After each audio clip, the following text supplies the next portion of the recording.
Manila, Philippines. Nagsimula ang pag-ikot ng balita nang ipinahayag ni South Korean President Lee Jae-myung ang pagtigil sa suporta para sa isang multi-billion proyekto ng tulay sa Pilipinas.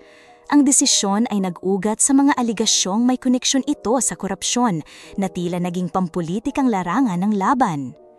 Nalaman ng mga ulat na ang planong pautang na unang tinanggihan dahil sa peligro ng katiwalian ay muling binuhay sa ilalim ng politikal na presyon.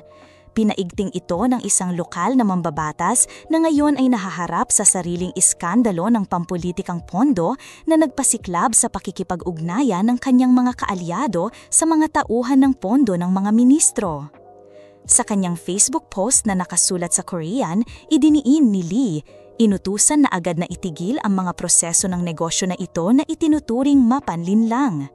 Pinanghawakan pa niyang ang pinakamalaking pabor dito ay hindi pa natatapos ang proyekto kaya't hindi pa nagastos ang mga pondo mula sa Foreign Economic Cooperation Fund.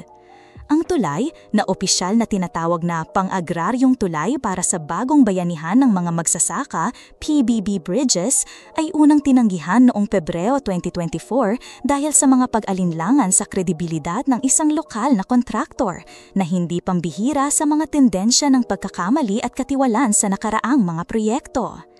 Kaya't sa isang iglap, ang balangkas ng tulay na ito ay tila tinagilid sa isang mundo na puno ng masalimuot na mga isyu at pamimilit. Mukhang ang mga tulay na ito ay dapat ipagpaliban sa ilalim ng mga ulap ng katiwalian.